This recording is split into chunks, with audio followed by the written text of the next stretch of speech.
Praise the Lord. परमेश्वर की स्तुति हो। फिर एक बार हम इस रविवार की आराधना को YouTube के माध्यम से करने वाले हो पाए, इसलिए हम परमेश्वर का धन्यवाद करेंगे। इस आराधना को शुरू करने से पहले क्यों ना हम अपनी आंखों को बंद करें, हम प्रार्थना करें। स्वर्गीय विराजमान पिता परमेश्वर, हम आपका बहुत बहुत धन्यवाद करते हैं खुदावन। इस समय में प्रभु जी आपकी आराधना में हम सभी को सम्मिलित आपने किया, धन्यवाद करते हैं प्रभु जी। भले प्रभु जी हमारी कलीसिया बंद है, हम चर्च में जा नहीं पा रहे परमेश्वर, लेकिन इस ऑनलाइन के माध्यम से आपने फिर भी आपके वचन को सुनने का, प्रार्थना करने का, इस रीति से प्रभु जी आराधना करने का मौका दिया है, इसलिए आपका धन्यवाद करते हैं प्रभु जी। हम आपका धन्यवाद करते हैं खुदावन। इस महामारी के बीच में हम सभी को प्रभु जी आपने एक सुरक्षा को दिया है, अच्छे रीति से संभाला है, काम को दिया परमेश्वर। प्रभु जी हमारे घर को आपने बचाया, परिवार को आपने बचाया, धन्यवाद करते हैं खुदावन।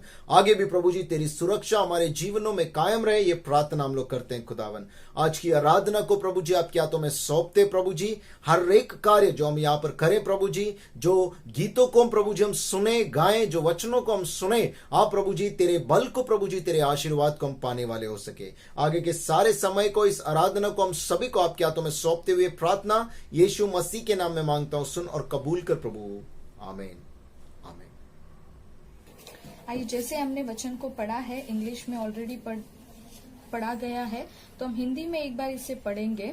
यशाया का किताब 43वां अध्याय, यशाया का किताब 43वां अध्याय 18 से लेकर 21 वचन। आइजाया चैप्टर 43 वर्स 18 to 21 तक हम पढ़ेंगे। हिंदी में एक बार हम पढ़ेंगे। अब बीती हुई घटनाओं को स्मरण मत करो, न प्राचीन काल की बातों पर मन लगाओ। देखो, मैं एक नई बात करता हूँ, वह अभी प्रकट होगी, क्या तुम इससे अनजान रहोगे? मैं जंगल में एक मार्ग बनाऊंगा और निर्जल देश में नदियां बहाऊंगा। गीदड़ और शुतुरमुर्ग आदि जंगली जंतु मेरी महिमा करेंगे, क्योंकि मैं अपनी चुनी हुई प्रजा के पीने के लिए जंगल में जल और निर्जल देश में नदियां बहाऊंगा। इस प्रजा को मैंने अपने लिए बनाया है कि वे मेरा गुणानुवाद करें। जैसे कि हम लोग जानते हैं कि अभी जो है हम लोग लॉकडाउन में है, लेकिन जो है कॉमन ये है कि हम वुमेन्स को जो है हमेशा से जो है कुछ कुछ नई बातें हमें पसंद आती है। अगर आपके हस्बैंड आपको कुछ नया चीज ला कर दे तो हम बहुत खुश हो जाते हैं, या फिर हमें कोई सरप्राइज मिले तो हम खुश हो जाते हैं। कोई भी नया चीज को देखकर जो है हमेशा जो है लेडीज को बहुत खुशी मिलती है, या फिर बहुत खुश हो जाता है कुछ अगर नया चीज हमारी लाइफ में मिल जाए तो यहाँ पर जो है अभी पिछले 4-5 महीने से हम लोग घर पर है, लॉकडाउन है, पूरा फैमिली साथ में है, तो इस सिचुएशन में भी जो है हम लोग सोच रहे हैं कि कुछ तो नया हमारे लाइफ में होना चाहिए। मुझे पता है बहुत सारे प्रॉब्लम्स को हम लोग फेस कर रहे हैं, सबके घर के अलग अलग परेशानी है, अलग अलग तकलीफें हैं, तो आप लोग भी कहीं ना कहीं सोच रहे हैं कि कुछ तो जो है परमेश्वर या फिर कुछ तो हमारे जीवन में कार्य हो। तो यहाँ पर जो है आगे हम देखते हैं कि किस तरह से इस वचन से परमेश्वर हमें बताना चाहता है कि वो हमारे जीवन में क्या क्या कर सकते हैं और क्या क्या ऑलरेडी उन्होंने किया है हमारे लाइफ में।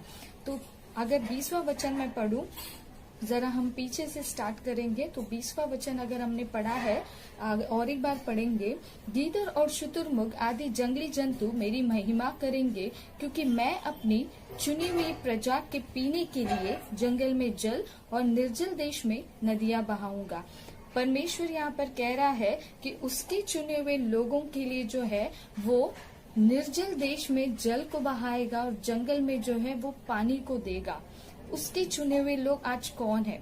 उस समय में जो है मिस्र देश में जो इजरायली लोग थे, इजरायली लोग जो है परमेश्वर के लिए उसके अपने लोग थे, उसके चुने हुए लोग थे। लेकिन आज जो है सभी मसीह लोग जो है परमेश्वर के चुने हुए लोग हैं। तो परमेश्वर कह रहा है कि उसके चुने हुए लोगों के लिए जो है वो जो है निर्जल देश में भी जो है जल को बहाएगा, जंगल में भी जो है पानी को बहाएगा। परमेश्वर यहाँ पर कह रहा है मेरे अपने लोग, मतलब परमेश्वर जो है हमारे बारे में सोचता है, वो हमारे बारे में चिंता करता है। अभी ऐसा हुआ है कि ये 4-5 महीना इतना हम लोग प्रॉब्लम्स में फंसे हैं, चारों तरफ हमें तकलीफें दिखाई दे रही है, तो हमें लग रहा है कौन है जो हमारे बारे में सोचता है, कौन हमारी चिंता को करता है। स्पेशली हर एक वुमेन्स के दिमाग में ये हमेशा आता है जब वो फ्रस्ट्रेट हो जाती है अपने घर को लेके, अपने घर के कामों को लेकर, क्योंकि वुमेन एक ऐसी ये है, वो एक ऐसा उनका नेचर है, वो सबके लिए सब कुछ कर देती है, परिवार को देखती है, सब कुछ मैनेज कर लेती है, भले ही उसका हेल्थ सही ना हो, बीमार हो, फिर भी जो है अपने बच्चों के लिए वो सब कुछ करती है, अपने परिवार के लिए वो सब कुछ करती है। लेकिन कई बार जो है एक नेगेटिव थॉट हमारे मन में आ जाता है कि मैं सबके लिए सब कुछ करती हूँ, लेकिन मेरे लिए करने वाला कौन है, मुझे देने वाला कौन है, मेरा देखभाल करने वाला कौन है। ये हमेशा जो है कहीं ना कहीं एक ना एक बार जरूर ये हमारे दिमाग में आया होगा, सभी के दिमाग में आया होगा, जहां तक मुझे लगता है। तो यहाँ पर जो है इस लॉकडाउन में भी जो है सभी के फैमिली जो है अलग अलग परेशानी में डूबा है। किसी का जॉब गया है, या फिर कोई लोग जो है फाइनेंशियली प्रॉब्लम्स को फेस कर रहे हैं। किसी ने सेविंग किया था, लेकिन वो सेविंग जो है खत्म होने पर है। किसी के घर पे राशन तक नहीं है ताकि वो लोग अनाज को जो है आगे के लिए रख सके, या फिर खाने तक का जो है वो परिस्थिति भी उनके पास नहीं है। या फिर किसी का जो है ऐसा परिस्थिति है, शायद आप कभी बीमार नहीं गिरे थे, लेकिन इस लॉकडाउन में बहुत लोग बीमार गिर रहे हैं, बहुत लोगों की तबीयत बिगड़ रही है। तो ऐसा अलग अलग परिस्थिति सभी घरों का है, सभी लोग कुछ ना कुछ प्रॉब्लम्स को जो है फेस कर रहे हैं। तो कहीं ना कहीं आपके मन में ये बात आया होगा, ऐसी सिचुएशन में जो है कौन है जो मेरे बारे में सोचता है, कौन है जो मेरी देखभाल को करना चाहता है, या फिर कौन मेरी चिंता को करता है। ये वचन हमें कहता है कि परमेश्वर है जो आपकी चिंता करता है, परमेश्वर है जो आपको जो है आपकी देखभाल करता है, या फिर आपके बारे में सोचता है, क्योंकि उसका कंसर्न है, वो आपके बारे में चिंता करता है। इसलिए वो कहता है कि मेरे चुने हुए लोगों के लिए जो है मैं जंगल में भी जो है पानी को बहाऊंगा, या फिर निर्जल देश में भी जो है जल को जो है दे दूंगा करके वो कहता है। तो यहाँ पर हम जो है परमेश्वर हमें याद दिलाना चाहता है कि हम जो एक्सपेक्ट कर रहे हैं कि हमारे घर में जो रहता है, हम सोचते हैं कि ये मेरे लिए वो करना चाहिए, ये मेरे लिए ऐसा करना चाहिए। हमारा जो थिंकिंग है या फिर सोच है सिर्फ अपने लोगों के सीमित है। मेरा पति मेरे लिए ऐसा करना चाहिए, मेरे बच्चे मेरी बात को मानना चाहिए, मुझे उल्टा नहीं बोलना चाहिए, जब मैं बीमार गिरूं तो मुझे बोलते ना मेरी देखभाल को करना चाहिए। ये सब चीजें हम सोचते हैं, लेकिन हम किससे एक्सपेक्ट करते हैं? ये सब हमारा परिवार से, या फिर हमारे रिश्तेदार से, हमारे आसपास से में रहने वाले से, या फिर हमने किसी को कभी मदद किया है, ऐसे लोगों से हम एक्सपेक्ट करते हैं कि जब मैं मुसीबत में हूँ वो मेरे लिए कुछ करे। लेकिन हम ये भूल जाते हैं, भले ये लोग हमारे लिए कुछ ना करे, लेकिन एक इंसान है जो हमारी मदद को कर सकता है, वो है परमेश्वर। हम मसीह लोग हैं, हम हमेशा बाइबल को पढ़ते हैं, वचन को सुनते हैं, आराधना को करते हैं। कितने ही बार वचन को हमने सुना है, कितने ही बार हमने सोचा है कि नहीं परमेश्वर तू भले ही कोई मेरे साथ ना रहे, लेकिन आप मेरे साथ रहेंगे। कितनी बार हमने इस बात को भी कहा होगा, लेकिन ऐसी कुछ मुसीबत आते ही जो है हम फिर से भूल जाते हैं कि परमेश्वर एक इंसान है जो आपके बारे में चिंता करता है, या फिर आपके बारे में वो सोचता है। क्योंकि वचन कहता है, वो कहता है, परमेश्वर कहता है तुम मेरे चुने हुए लोग हैं। अगर हम उसके चुने हुए लोग हैं तो वो आज भी जो है इस लॉकडाउन में भी आपके जीवन में कार्य करने पर है। आज भी वो आपके बारे में सोच रहा है, आज भी वो आपकी चिंता को करता है। जो एक्सपेक्टेशन आपने अपने घर वाले से रखा है, जो एक्सपेक्टेशन आपके बच्चों से है, परमेश्वर जो है, हम परमेश्वर को भूल चुके हैं। भले ही हमारे हस्बैंड जो है, आपके हस्बैंड आपका एक्सपेक्टेशन को पूरा ना करे, आपके बच्चे आपके एक्सपेक्टेशंस को पूरा ना करे, लेकिन एक इंसान है जो आपकी सारे एक्सपेक्टेशंस को पूरा कर सकता है, वो है परमेश्वर। लेकिन सिचुएशन ऐसा है कि हमने परमेश्वर भूल गए हैं। हमारा एक्सपेक्टेशन सिर्फ घर से है कि ये लोग मेरे लिए कुछ करना चाहिए, वो लोग घर में मेरे लिए कुछ करना चाहिए। लेकिन परमेश्वर ये वचन से याद दिलाना चाह रहा है, मैं आज भी तुम्हारी चिंता करता हूँ, आज भी तुम्हारे बारे में सोचता हूँ। इस लॉकडाउन में भले ही तुम लोग मुसीबत में हो, फिर भी जो है मैं तुम्हारे बारे में सोच रहा हूँ। और मैं तुम्हारे लाइफ में कुछ नया करने के बारे में सोच रहा हूँ। लेकिन हमें जो है इस बात को फिर से याद करना जरूरी है। भले ही अभी तक हम भूल गए हैं, हम प्रार्थना करते हैं, कभी याद है हम प्रार्थना करते नहीं, परमेश्वर तू मेरे साथ है, आप मेरे लाइफ में कुछ कार्य को करेंगे, ये मुझे विश्वास है। आप मुझे इस लॉकडाउन में संभालोगे, चलाओगे, मेरे घर को चलाओगे, मैं विश्वास करती हूँ। लेकिन कहीं ना कहीं फिर एक बार हम लोग जो है परेशानी को देखते ही हम लोग जो है टूट जाते हैं, या फिर जो है परमेश्वर के उस कार्य को हम लोग भूल जाते हैं। कितने ही कार्य परमेश्वर ने शायद हमारे जीवन में किया होगा, पहले बहुत सारे अद्भुत कार्य को किया होगा, बहुत सारे गवाहियों को हमने चर्च में या फिर अपने लोगों के बीच में हमने बांटा है। लेकिन फिर भी कोई भी नया प्रॉब्लम आ जाए तो हम फिर जो है सोचते हैं कि कौन मेरे लिए करेगा, कौन मेरे बारे में सोचता है। लेकिन परमेश्वर इस वचन से कहता है तुम मेरे चुने हुए लोग हो, तो मैं तुम्हारे लिए जो है चिंता करता हूँ, सोचता हूँ तुम्हारे बारे में। तो इस बात को आप याद रखें कि इस लॉकडाउन में भले ही आपको लगे कि आपका परिवार आपको नहीं समझ रहा है, आपके बच्चे आपको नहीं समझ रहे हैं, बहुत सारी तकलीफ है, मैं किसको जाकर बताऊं, किससे शेयर करूं, लेकिन आपको ये याद रखना जरूरी है। और फिर से परमेश्वर आपको याद दिलाना चाहता है कि वो तुम्हारी चिंता को करता है, वो तुम्हारे बारे में सोचता है। उसके बाद अगर हम 19वां वचन देखेंगे, मैंने जैसे कि कहा हम उल्टा जाएंगे, तो 19वां वचन अगर हम देखेंगे, यहाँ पर लिखा है, देखो मैं एक नई बात करता हूँ, वह अभी प्रकट होगी, क्या तुम उससे अनजान रहोगे? मैं जंगल में एक मार्ग बनाऊंगा और निर्जल देश में नदियां बहाऊंगा। परमेश्वर कहता है कि मैं एक नई बात करता हूँ। इंग्लिश में इस तरह से लिखा है, watch for the new thing I am going to do, मतलब उस नई चीज को देखो जो मैं करने पर हूँ या फिर मैं करने वाला हूँ। और आगे इस तरह से लिखा, it is happening already, you can see it now, वो ऑलरेडी हो रहा है, आप उसे देख सकते हो करके। और उसके बाद उस तरह से लिखा है, I will make a road through the wilderness, जंगल में जो है परमेश्वर का वचन कहता है कि जंगल में मैं रास्ते को बनाऊंगा, और and give you streams of water there, वहां पर जो है रेगिस्तान में जो है मैं नदियों को बहाऊंगा। हिंदी में इस तरह से लिखा है कि देखो मैं एक नई बात करता हूँ, वह अभी प्रकट होगी, क्या तुम इससे अनजान रहोगे? मैं जंगल में एक मार्ग बनाऊंगा और निर्जल देश में नदियां बहाऊंगा। कहता है जंगल में मैं मार्ग बनाऊंगा और निर्जल देश में जो है नदियां बहाऊंगा। परमेश्वर कुछ तो शायद प्लान किया है हमारे लिए, शायद अब तक आपके लाइफ में वो प्लान हुआ नहीं है, या फिर आप वो देख नहीं पा रहे कि परमेश्वर आपके लाइफ में क्या ऐसी नई बातें हैं जो करने चाहता है या फिर करने वाला है। लेकिन यहाँ पर परमेश्वर दो बातों को कह रहा है, जंगल में वो रास्तों को बनाएगा और रेगिस्तान में जहाँ पर पानी मिलना मुश्किल है, उस जगह पर परमेश्वर कहता है कि मैं नदी को बहाऊंगा करके। अगर आप देखोगे ये दोनों ही इम्पॉसिबल चीज है। जंगल में चारों ओर सेम दिखता है, आपको रास्ता कभी नहीं मिलेगा। अगर जंगल में आपको छोड़ दिया जाए, बाहर आना मुश्किल है। मतलब ऐसी इम्पॉसिबल चीज में जो है परमेश्वर कहता है कि मैं तुम्हारे लिए रास्ता को बनाऊंगा। और परमेश्वर का वचन कहता है रेगिस्तान में जो है मैं तुम्हारे लिए नदियां को बहाऊंगा, जहाँ पर पानी मिलना मुश्किल है उस जगह पर परमेश्वर कहता है कि मैं तुम्हारे लिए नदी को बहाऊंगा।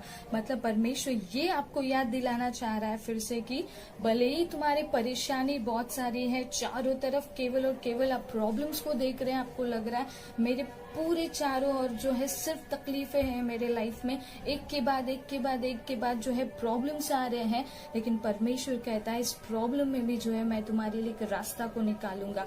शायद हमारी नजर से हम नहीं देख पा रहे हैं कि वो क्या रास्ता है, हमारे लिए सिर्फ हमारा परेशानी दिख रही है, लेकिन परमेश्वर कहता है जंगल में मैं रास्ते को बनाऊंगा। मतलब तुम्हारे परेशानी में भी जो है परमेश्वर एक रास्ते को निकालने पर है। उस रेगिस्तान में परमेश्वर कहता है कि मैं नदी को बहाऊंगा।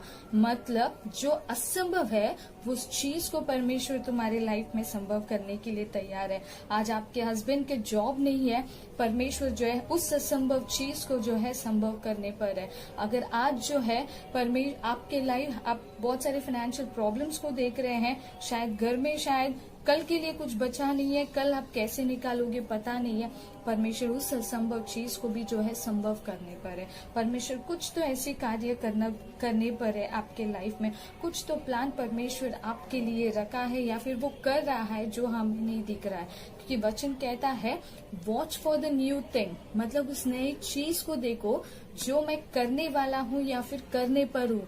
वो ऑलरेडी हो रहा है, वो ऑलरेडी हो रहा है, लेकिन हम लोग जो है हमारे प्रॉब्लम्स के वजह से नहीं देख पा रहे। आज हम लोग जो है, परमेश्वर का वचन कहता है कि वो नई चीज को करने पर है, लेकिन हम जो है हम खुद से जो है उन नई बातों को हमारे लाइफ में होने नहीं दे रहे। क्यों? क्योंकि हमारा सिर्फ नज़र जो है हमारे प्रॉब्लम्स पर है। मेरे पति को जॉब नहीं है, उस पर है। मैं फाइनेंशियल प्रॉब्लम्स को फेस कर रही हूँ, उस पर है। मेरा घर कैसे चलेगा, उस पर है। हेल्थ इश्यूज़ हो रहा है, एक के बाद हेल्थ इश्यूज़ हो रहा है, उस पर मेरा नज़र है या फिर मेरा चिंता उस पर है। इसलिए जो है हम उस चीज़ को नहीं देख पा रहे हैं जो परमेश्वर हमारे लाइफ में करना चाह रहा है, या फिर परमेश्वर ऑलरेडी उस कार्य को स्टार्ट किया है। प्रार्थना तो हम लोग कर रहे हैं डेली कि परमेश्वर तो मेरे लाइफ में कार्य को कर, मेरे पति को जॉब मिलने दे, मेरे घर में जो है तू कार्य कर, फाइनेंशियल प्रॉब्लम्स है इसको दूर हटा दे, हेल्थ इश्यूज़ को निकाल दे। प्रार्थना तो कर रहे हैं हम लोग, लेकिन मन में वही चिंता कुछ चल रहा है कि घर कैसा चलेगा मेरा, आगे मैं कैसे रहूँगी, या फिर कौन जो है मेरी मदद को करेगा करके। ये सब चिंता है जो परमेश्वर का कार्य हमारे लाइफ में होने से जो है वो रोक रहा है। तो परमेश्वर कहता है कि फिर से एक बार याद दिलाना, मैं तैयार हूँ तुम्हारे लाइफ में नई चीज़ों को करने के लिए। सिर्फ जो है हमें परमेश्वर को जो है, अगर हम प्रार्थना कर रहे हैं कार्य करने के लिए, या फिर परमेश्वर तू मेरे लाइफ में कार्य कर, तो हमारा ध्यान उस पर होना ज़रूरी है, हमारे परेशानी में नहीं। परमेश्वर आप कार्य करेंगे ये मेरा विश्वास है, इस बात को मानकर चलना ज़रूरी है। प्रार्थना करके फिर से वही हमारी बातों को याद करना या फिर हमारी चिंताओं में खो जाना, ये हल नहीं है। परमेश्वर फिर से एक बार याद दिलाना चाहता है कि मैं तुम्हारी चिंता को करता हूँ, तुम्हारे बारे में सोचता हूँ, तो मैं तुम्हारी लाइफ में नई चीज़ को भी करने पर हूँ। मैं ऑलरेडी उस कार्य को शुरू कर चुका हूँ, लेकिन हम लोग जो है देख नहीं पा रहे हैं। जंगल में अगर मैं रास्ता को निकाल सकता हूँ, तो तुम्हारे परेशानी में भी जो है तुमको सल्यूशन दे सकता हूँ। अगर रेगिस्तान में अगर मैं नदी को बहा सकता हूँ, तो तुम्हारे लाइफ में भी असंभव को जो है मैं संभव को कर सकता हूँ। इस बात को परमेश्वर याद दिलाना चाहता है। तो इस बात को जो है हम इसको याद रखें, और आगे जो है हम हमेशा हमारी प्रार्थना में जो है या फिर हमारे जीवन में जो है इसको हमेशा याद रख के हमारे परेशानी में इसे फॉलो करें। उसके बाद 18वां वचन इस तरह से कहता है, but the Lord says do not cling to events of the past. परमेश्वर कहता है अपनी जो आपके लाइफ में जो पुरानी बातें हुई है उसको पकड़ के मत रखो, और dwell on what happened long ago. जो ऑलरेडी आपके लाइफ में हो गया है उसी को लेकर मत बैठो, ऐसे पकड़ के मत रहे, अरे ऐसा हुआ था ना, ऐसा हुआ था। हिंदी में इस तरह से कहता है, आप बीती हुई घटनाओं को स्मरण मत करो, ना प्राचीन काल की बातों पर मन लगाओ। जो ऑलरेडी हो चुका है, बुरा हो चुका है, क्या हो चुका है आपके लाइफ में, उसको कभी भी जो है पकड़ के नहीं रखना है। हो गया तो हो गया। अगर कुछ ऐसी कुछ बात है जो बहुत पहले आपके लाइफ में हुआ था, उसको वापस याद नहीं करना है, उसी के बारे में सोचते नहीं रहना है करके परमेश्वर कहता है। परमेश्वर जो है अच्छे कार्य को भी आपके लाइफ में किया होगा। ऐसा नहीं कहती हूँ कि अगर पास्ट में या फिर पहले आपके जीवन में परमेश्वर ने बहुत सारी प्रार्थनाओं का उत्तर परमेश्वर ने दिया, बहुत सारे अद्भुत कार्य आपके लाइफ में परमेश्वर ने किया है, तो उन बातों को याद रखिए। लेकिन जो बुरी बातें हैं या फिर जो कुछ ऐसी दुर्घटनाएं या फिर जो कुछ प्रॉब्लम्स आपने पहले फेस किया, उन सबको वापस याद करने की ज़रूरत नहीं है, क्योंकि अगर हम उन्हें ही याद रखेंगे तो आगे कभी नहीं देख पाएंगे।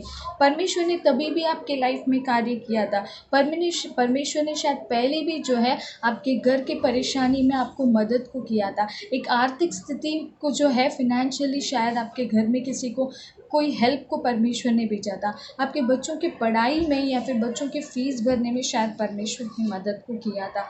तो वो परमेश्वर आज क्यों नहीं कार्य कर सकता है? इस लॉकडाउन में भी जो है वो कार्य को कर सकता है, लेकिन हमें पीछे देखना जो है बंद करना ज़रूरी है।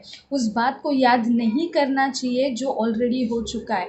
अच्छी बातें हैं उनको याद रखो, परमेश्वर की कार्य, परमेश्वर की महिमा, जो परमेश्वर ने अद्भुत कार्य तुम्हारे जीवन में किया है उसे याद रखो। लेकिन बाकी सारी बातों को जो है भूल जाना सही है, उसी के बारे में सोचना नहीं है। परमेश्वर वही हमें कहने की कोशिश कर रहा है, उन सब बातों को छोड़ दो, तुम्हारी नज़र जो है आगे होने दो। आगे मतलब इस परेशानी में भी परमेश्वर तू कार्य करने वाला है, तू जो है असंभव को मेरे लाइफ में संभव करने वाला है, मेरी ज़रूरतों को आप पूरा करोगे, इस बात को करना ज़रूरी है। परमेश्वर मेरे लाइफ में कार्य को करेगा।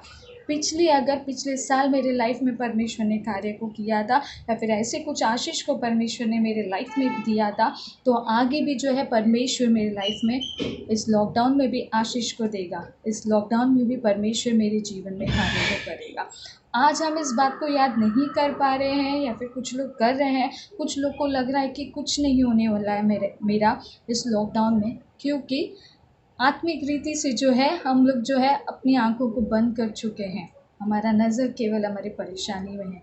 प्रार्थना है, आराधना है, घर पे प्रेयर चल रहा है, फैमिली प्रेयर चल रहा है, लेकिन फिर भी जो है हम उस नई चीज़ को देख नहीं पा रहे हैं। लेकिन अगर आपको नया चीज़ आपके लाइफ में देखना है, परमेश्वर के कार्य को आपके लाइफ में देखना है, परमेश्वर कहता है पुरानी बातों को भूल जाओ, उसे पकड़े मत रहो। शायद लास्ट महीने कुछ गलत आपके लाइफ में हो गया, या फिर आपके फैमिली में कुछ गलत हो गया, उसे याद मत करो। आगे परमेश्वर आपके लाइफ में क्या कार्य करने वाला है, या फिर आगे परमेश्वर मेरे लाइफ में कुछ अच्छे कार्य को करेगा, इस बात को जो है डिक्लेयर करना ज़रूरी है, उस बात को घोषित करना ज़रूरी है। क्योंकि जब हम ऐसा करते हैं तब जो है परमेश्वर के कार्य को जो है हमारे जीवन में हम लोग देखेंगे। पीछे छोड़कर जो है आपकी सोच को आगे की ओर डालिए, परमेश्वर के कार्य पर डालिए। अगर तब उसने आपके जीवन में कार्य को किया तो अभी भी जो है वो कार्य करने पर है।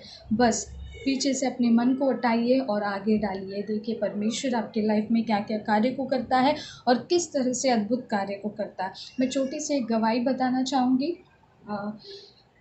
यहाँ पर जैसे कि आप लोगों को पता है कि मैं साइन में हूँ मम्मी के यहाँ पर एक लास्ट वीक एक टेस्टिमनी सुनने को मिला। ये लॉकडाउन में जैसे मैंने कहा कि बहुत सारे फैमिलीज़ बहुत सारे प्रॉब्लम्स को फेस कर रहे हैं, ऐसे ही एक आंटी है जो हमारे सैटरडे फास्टिंग प्रेयर में घर पर आती है, तमिल आंटी है।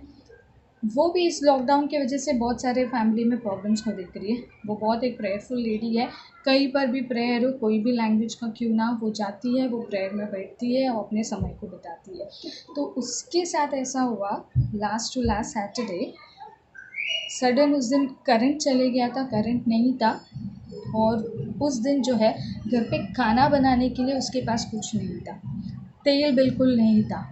तो वो सोच रही थी उसके पास कुछ है ही नहीं, खाना बनाने के लिए तो कुछ भी नहीं था। तो उसने क्या किया, अंधेरे में बैठ के उसने कुछ नहीं है ना करके बाइबल ओपन किया। उसने बाइबल ओपन करके बाइबल पढ़ते बैठी थी। थोड़ी ही देर में जो है, जैसे कि कुछ लोगों को पता है कि पापा का ऑर्गेनाइजेशन है, तो उनको जो है कोई एनजीओ से कुछ ग्रॉसरीज़ का बैग मिला था ताकि डोनेट कर सके। तो वो ऐसे ही वो लेडी बाइबल पढ़ते घर बैठी थी। तो थोड़े समय में जो है मम्मी जाकर उनको वो कूपन देने गई थी कि ये कूपन ले लो और चर्च में जाओ, वहाँ से आपको कुछ ग्रॉसरीज आइटम्स मिल जाएगा, कुछ राशन का आइटम्स मिल जाएगा। तो जैसे मम्मी ने जाके उनको ये कूपन दिया और बोला आप चर्च में जाओ, ऐसा ऐसा जो है राशन है वहाँ पर आपको मिलेगा, वो लेडी इतना खुश हो गई, उसने कुछ नहीं कहा, तमिल में एक ही शब्द कहा मम्मी के सामने, आंडवरुत स्तोत्रम, मतलब परमेश्वर के नाम को धन्यवाद हो, क्योंकि उसने इतना कार्य को किया है। उसके घर पे खाना बनाने के लिए कुछ नहीं था, तेल नहीं था, वो इसलिए जो है चुपचाप बैठकर बाइबल पढ़ रही थी कि खाना क्या बनाऊँ जब कुछ है ही नहीं बनाने के लिए। तो ऐसी परिस्थिति में परमेश्वर ने किसी को घर पर भेजा और उसे वो कूपन मिला ताकि जो है वो खाना बना सकती है। और वो उस दिन का खाना नहीं, उसका विश्वास और उसने जो परमेश्वर के लिए अपना एक बोलते हैं ना, अपना उसका जो मन उसने परमेश्वर को दिया, उस परिस्थिति में भी जो है वो बैठकर बाइबल को पढ़ रही थी।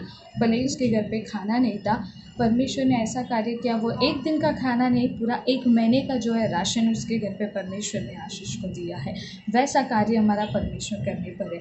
वो इतना खुश हो गई, वो लेडी इतने बार जो है धन्यवाद को बोल रही थी। मम्मी बता रही थी कि वो खुशी के मारे इतने बार परमेश्वर को धन्यवाद धन्यवाद कर रही थी तमिल में।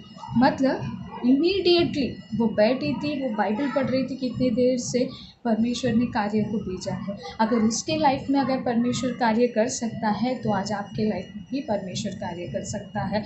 अगर आज आपको लगता है कि मेरा चिंता कौन करेगा, मेरा देखभाल कौन करेगा, परमेश्वर कहता है मैं यहाँ पर हूँ क्योंकि तुम मेरे चुने हुए लोग हो, तो मैं तुम्हारी चिंता करता हूँ, मैं तुम्हारे बारे में सोचता हूँ। और परमेश्वर, जैसे मैंने दूसरा पॉइंट कहा कि वो नए कार्य को करने पर है। परमेश्वर आज भी आपके जीवन में कुछ नई बातों को करना चाहता है, हम देख नहीं पा रहे हैं। लेकिन अगर देखना है तो पीछे जो बीती हुई बातें हैं उनको भूलना ज़रूरी है। अगर आप उन चीज़ों को आप भूलोगे, जो हो गया उसे भूल जाओगे, तो आगे देखिए परमेश्वर बहुत सारे कार्यों को, बहुत सारे गवाहियों आपके जीवन में देने पर है। तो आइए हम इस 3 बातों को याद रखें। और इस लॉकडाउन में पता नहीं अब और कितना दिन चलेगा, लेकिन इन 3 बातों के साथ, एक विश्वास के साथ जो है हमारे जीवन को या फिर हमारे फैमिली में जो है प्रार्थना में रख कर इसमें हम आगे बढ़ेंगे। आइए हम छोटी सी प्रार्थना करें। सर्वशक्तिमान पिता परमेश्वर, धन्यवाद देती हूँ राजा सुंदर से समय के लिए। लॉर्ड पिता, आपको कोटि कोटि धन्यवाद हो इस वचन के द्वारा। पिता परमेश्वर, आपने हमसे बातें की, आपको धन्यवाद देती हूँ राजा। सचमुच खुदा परमेश्वर, कई नेगेटिव थॉट्स हमारे मन में आते हैं पिता परमेश्वर। इस लॉकडाउन में पिता परमेश्वर, पता नहीं पिता लोगों के मन में क्या क्या बातें आई होंगी लॉर्ड, लेकिन पिता परमेश्वर आपने फिर से एक बार याद दिलाया कि आप हमारे बारे में सोचते हैं। आपको धन्यवाद देती हूँ राजा। आप नए कार्य को हमारे जीवन में करने वाले हैं। इस लॉकडाउन के बाद पिता हमारे कलीसिया से, हमारे WSS के मेंबर से पिता बहुत सारी नई गवाहियों को हम सुनने वाले हैं। इसलिए आपको धन्यवाद देती हूँ क्योंकि एक नया कार्य उनके जीवन में आप करने वाले हैं। और उसी तरह से पिता परमेश्वर, आपने हमें याद दिलाया है पिता परमेश्वर, जो बीती हुई बातें हैं हमें उसे स्मरण नहीं करना चाहिए पिता। इन सारी बातों से बाहर निकलने में आप हमारी मदद करना राजा। केवल और केवल हमारा विश्वास आप पर बने रहे। और इस लॉकडाउन में सभी परिवार को संभालने के लिए आपको धन्यवाद। आगे भी संभालेंगे ये विश्वास करते हुए ये प्रार्थना प्रभु यीशु के नाम से मांगती हूँ पिता, सुनो कबूल कर। आमीन।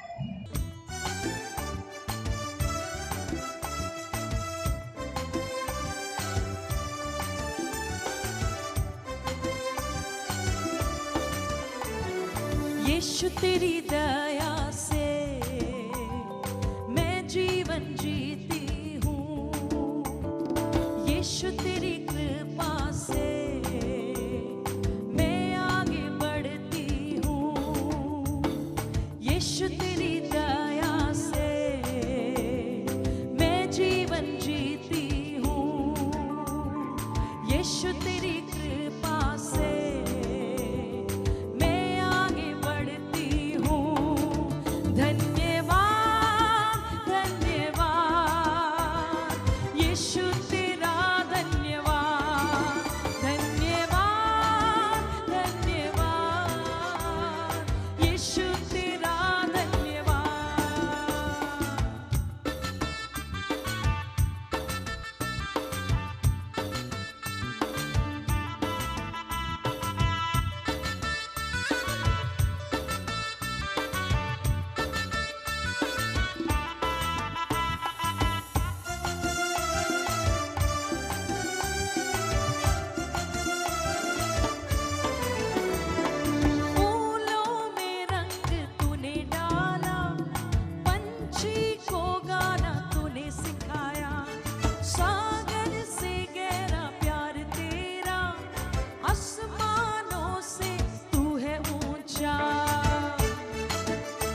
हमारा परमेश्वर हमारे जीवनों के लिए जो भी जरूरतें हैं वो सब कुछ प्रदान करने वाला परमेश्वर है।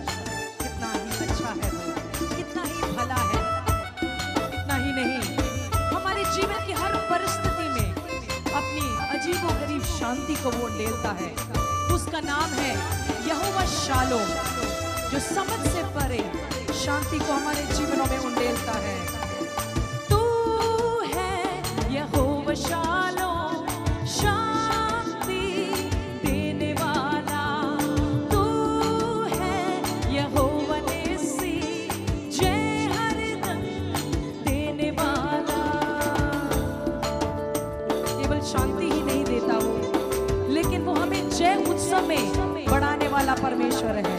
तू है यहोवा शालोम, शांति देने वाला। तू है यहोवा निस्सी, जय हरदम देने वाला। धन्यवाद धन्यवाद यीशु तेरा धन्यवाद। धन्यवाद धन्यवाद यीशु तेरा धन्यवाद। यीशु तेरी दया से मैं जीवन जीती हूँ। यीशु तेरी कृपा से मैं आगे बढ़ती हूँ। मिलकर गाएं। यीशु तेरी दया से मैं जीवन जीती हूँ। यीशु तेरी कृपा से अब तक मरी नहीं, जिंदा हूँ मैं। धन्यवाद धन्यवाद यीशु तेरा धन्यवाद। धन्यवाद धन्यवाद यीशु तेरा धन्यवाद। मिलकर गाएं मेरे साथ। वाह धन्यवाद यीशु तेरा धन्यवाद। धन्यवाद धन्यवाद पिता तेरा धन्यवाद।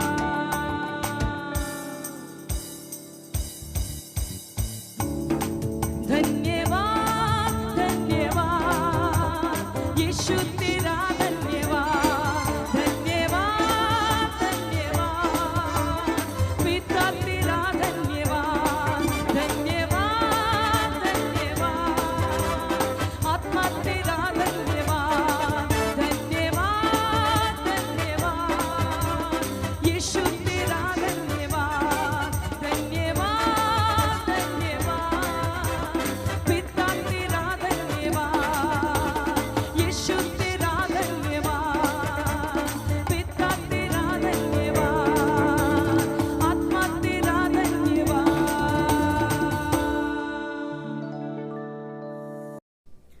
Praise the Lord.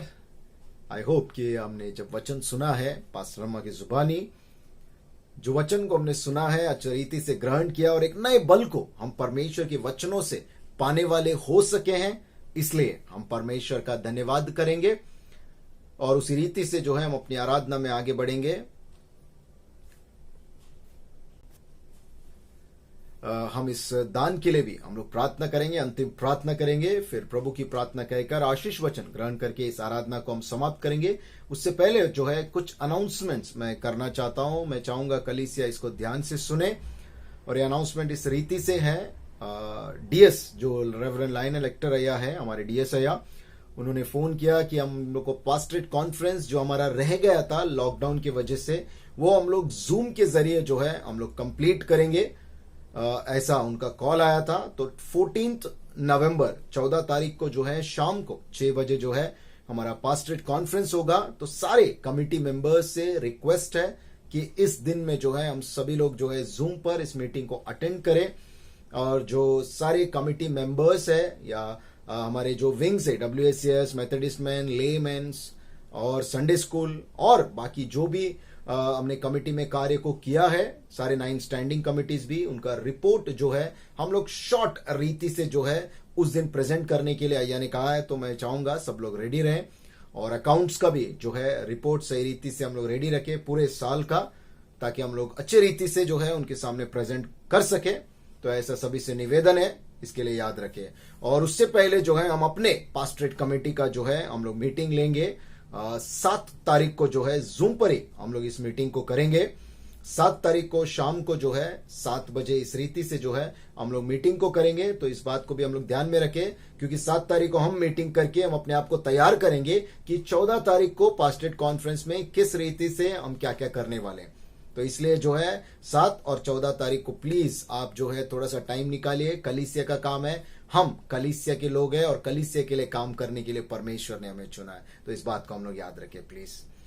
और एक विशेष अनाउंसमेंट है, जैसे कि मैंने लास्ट हफ्ते भी कहा था, 21 यानी 21 तारीख को जो है मैं, सुंदर ब्रदर और नरीन जो है हम लोग यूपी जाने का जो है प्लान आप सभी को मालूम है कि इसलिए हम लोग जा रहे हैं। वहां पर कुछ लोग जो है परमेश्वर को मानकर, यीशु मसीह को अपनाकर जो है बपतिस्मा लेने के लिए तैयार है। यह हमारे कलीसिया के लिए बहुत बड़ी खुशखबरी है कि हम लोग और लोगों को परमेश्वर के राज्य में लेकर आने वाले हो पा रहे हैं। तो इस कारण से हम यूपी जाएंगे 21 to 30 नवंबर तक जो है यूपी में रहकर जो भी बैप्टिज्म्स है और जो भी क्रिसमस गिफ्ट्स वगैरह हैं, जैसे कि हम लोग हमारी कलीसिया में करते हैं या पनवेल में करते हैं, वैसे वहां पर भी जो है छोटा सा हम लोग प्रोग्राम को करेंगे। और साथ ही साथ जो है हम लोग परमेश्वर का धन्यवाद देंगे कि इतने लोग परमेश्वर के राज्य में आ पाए। और आने वाले दिनों में वो कलीसिया जो है बन के जो है हमारे हिंदी कलीसिया परेल का जो है हम लोग खुद मदर चर्च बन पाएंगे, जो और एक कलीसिया को जो है हमने जो है बनाया है इस रीति से। तो इसमें मैं या सुंदर ब्रदर या और कोई भी ये ना होकर हमारी पूरी कलीसिया एक टीम बनकर जो है इसके लिए काम किया है। भले हम लोग जा रहे हैं, लेकिन आपकी प्रार्थना का ताकत हमारे साथ है, ये हमारा विश्वास है।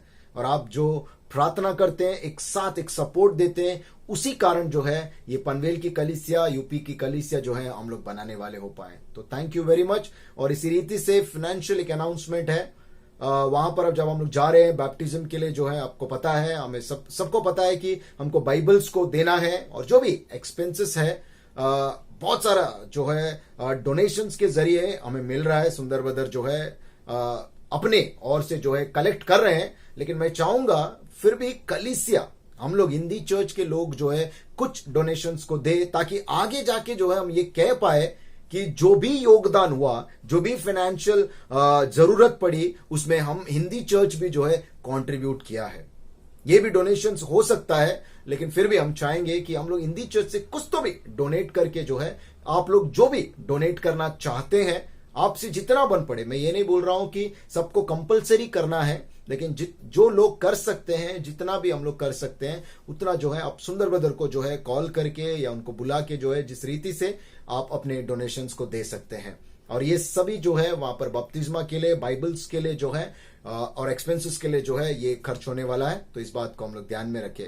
और फाइनेंशियली ही नहीं बल्कि प्रार्थना भी आप लोग जरूर करते रहिए, ताकि वो लोग जो बपतिस्मा ले रहे हैं परमेश्वर में दृढ़ बने रहे।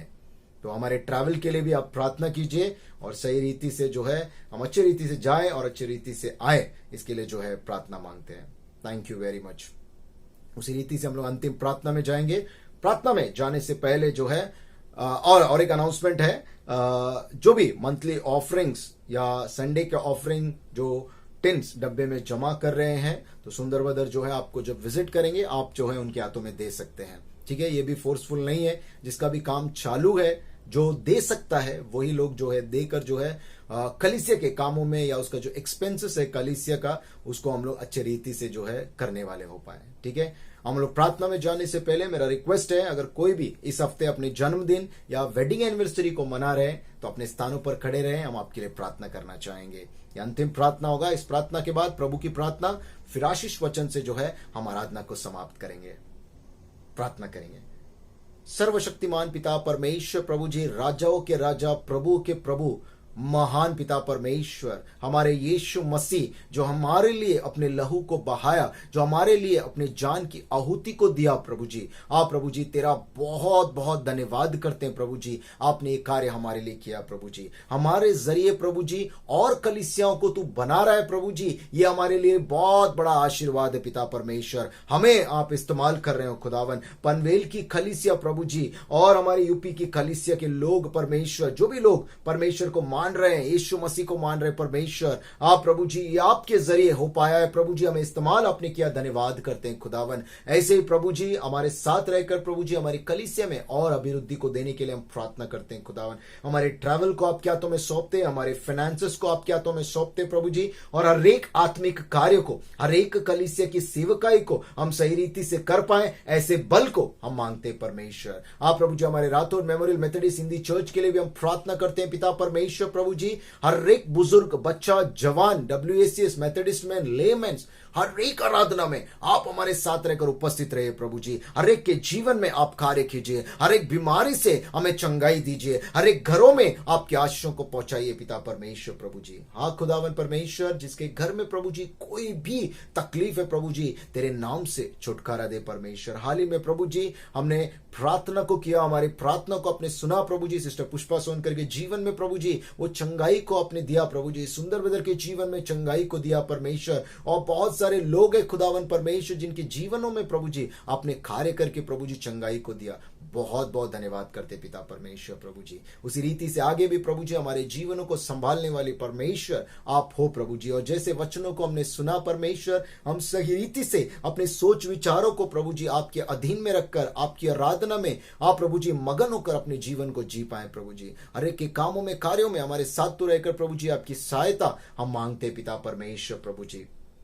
हाँ प्रभु जी, जो भी लोग प्रभु जी इस YouTube के माध्यम से आराधना को देख पा रहे हैं प्रभु जी, तेरी आशीषों को पाने वाले हो पाए प्रभु जी। और इस ऑफरिंग को हम आपके पवित्र हाथों में सौंपते प्रभु जी, जो हमारे घर पे हम कलेक्ट कर रहे हैं खुदावन। मंथली ऑफरिंग जो भी प्रभु जी भेज रहे हैं, जो दे रहे हैं परमेश्वर प्रभु जी, उसका हर एक आना तेरी महिमा के लिए, तेरे राज्य के लिए उपयोगी होने दे पिता परमेश्वर प्रभु जी। इस दान को आपके हाथों में सौंपते परमेश्वर। आप प्रभु जी आगे के सारे समय में पिता परमेश्वर आप हमारी रक्षा को करोगे, इस विश्वास से आगे के समय को आपके पवित्र हाथों में सौंपते हुए प्रभु जी ये प्रार्थना उद्धार करता प्यारे यीशु मसीह के नाम में मांगता हूं, सुन और कबूल कर प्रभु, आमीन। प्रभु की प्रार्थना हम लोग कहेंगे। हे हमारे पिता, आप जो स्वर्ग में हैं, आपका नाम पवित्र माना जाए, आपका राज्य आए, आपकी इच्छा जैसे स्वर्ग में पूरी होती है वैसे इस पृथ्वी पर भी हो। हमारी दिन भर की रोटी आज हमें दे, जिस प्रकार हमने अपने अपराधियों को क्षमा किया वैसे हमारे अपराधों को क्षमा कर, हमें परीक्षा में न ला परंतु बुराई से बचा, क्योंकि राज्य, पराक्रम और महिमा सदा तेरी है, आमीन। परमेश्वर पिता का प्रेम, प्रभु यीशु मसीह का अनुग्रह और पवित्र आत्मा की सहभागिता अब से लेकर अनंत काल तक हम सदा विश्वासियों के साथ सदा सदैव बनी रहे, आमीन, आमीन, आमीन। Praise the Lord. सभी को जय मसीह की। परमेश्वर आप सभी को आशीष करे।